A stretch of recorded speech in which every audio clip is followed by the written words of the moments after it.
You found it. Your home for the best content on your favorite team, the Fighting Tigers of LSU. Do us a favor, subscribe to the channel, leave your comments below, and be sure to smash that like button.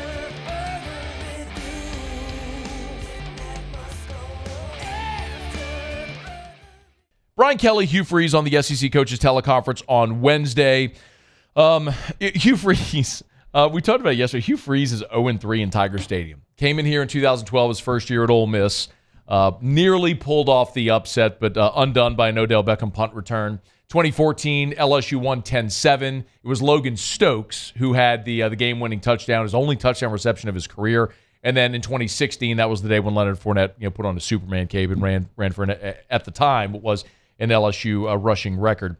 But Hugh Freeze still said he likes coming here. I'm not sure that I believe him, though. I don't know. It's probably because my first experience was being the head coach at Ole Miss or an assistant at Ole Miss and, listening to the stories of that rivalry from whether it's Johnny Bald or former players that had played it. And, that was a pretty big rivalry for me when I first got in this conference. So I guess that's probably why going there and competing is always felt very important. This will be a different challenge, though, for Hugh Freeze, because all of those teams that he faced, none of them had an offense like this. And Hugh Freeze has talked about it this week, about facing this LSU offense and the fact that you don't really stop them. You just hope you can hold them to threes, hold them to field goals.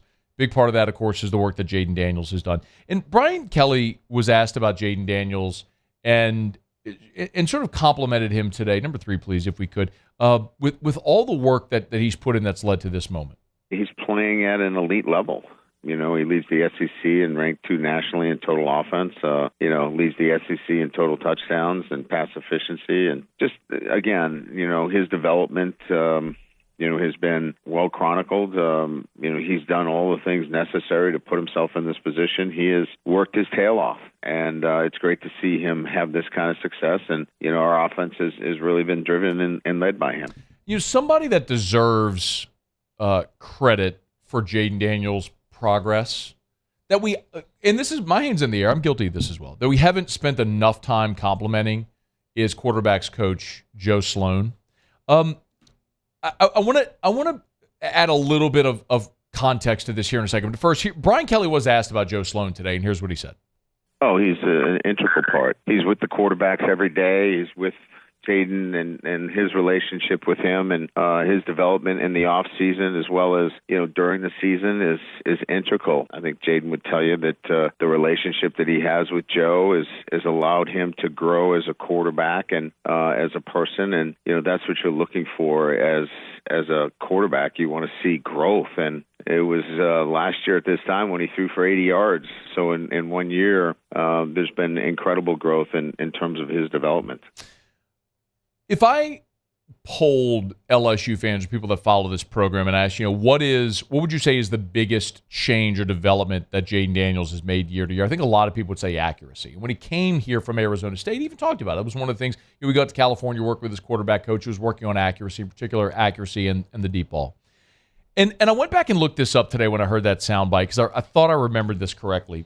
But when we got access to fall camp a year ago, I remember taking some of these videos because before even they put on full pads, we watched LSU doing these crazy, like the quarterbacks doing these crazy accuracy drills.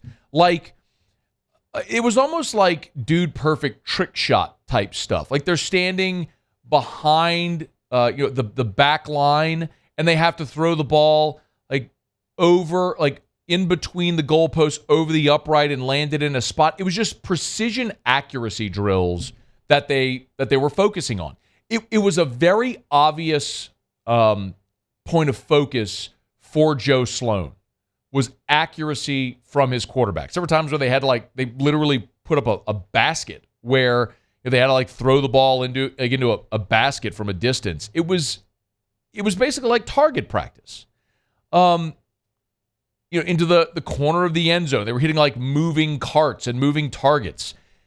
And I think that's something you've obviously seen. And the point of all of that is to say, clearly, there's a great advantage of having a quarterback's coach. We, if you're watching, here's the video. It was like literally the quarterbacks are standing at the 10-yard line at the hash, and they had to lob a ball into a basket that they had set in the corner of the end zone. Like if you're throwing a back corner throw, they literally had a basket set there where the quarterbacks had to throw it into the basket. So anyway, if you remember, if I think about the LSU quarterback seasons that have been super successful just in the last 15 years or so. Of course, Joe Burrow in 2019. Well, remember, Steve Ensminger worked specifically with the quarterbacks. Go back to 2013. As much as people may not want to remember this or give credit, remember what happened in 2013? LSU hired Cam Cameron. And you can roll your eyes, and it did not go well for Cam throughout. But Mettenberger took a meteoric leap from 12 to 13 when Cam Cameron came in. And Zach gave a lot of credit to Cam, former NFL head coach, for his development in that year. Go back to 2006 with Jamarcus. You had Jimbo. I mean, Jimbo's put Jamarcus and E.J. Manuel and Christian Ponder and Jameis Winston, all these first-round quarterbacks. Dude was a great quarterback coach. So all that to say, there was a long period at LSU where quarterback play was not great. We all know it. And one of the most contentious talking points here that I heard from fans all the time, and you were not wrong, was why doesn't LSU have a quarterbacks coach? Do you remember that? We had that conversation for a long time. Why isn't there a coach specifically dedicated to coaching quarterbacks? And that was before the 10th staffer, and so staffs were sometimes structured differently, and you had to sort of look at where you were going to be a little maybe short, but for the most important position on the field to not have a designated quarterback coach always seemed odd. And in the years where LSU has had that, it's paid off. And Joe Sloan deserves a tremendous amount of credit. Joe Sloan played for Skip Holtz at East Carolina and then went with Skip Holtz to coach with him at South Florida and then followed Skip Holtz to Tech. And he spent 9 years at Tech. And he went from being an inside receivers coach to like recruiting coordinator to co-OC to quarterbacks coach to OC solo. And I mean, he coached some of the best players in that program's history over the last 9 years as he recruited and developed quarterbacks and receivers. Like Joe Sloan's a young guy that has already a tremendous amount of experience and is validated through the work he's done with quarterbacks. So Jayden has been awesome. And so much of that success is earned and deserved by Mike Denbrock and the offense that they run. And of course, Jayden for the work that he has put into make himself better.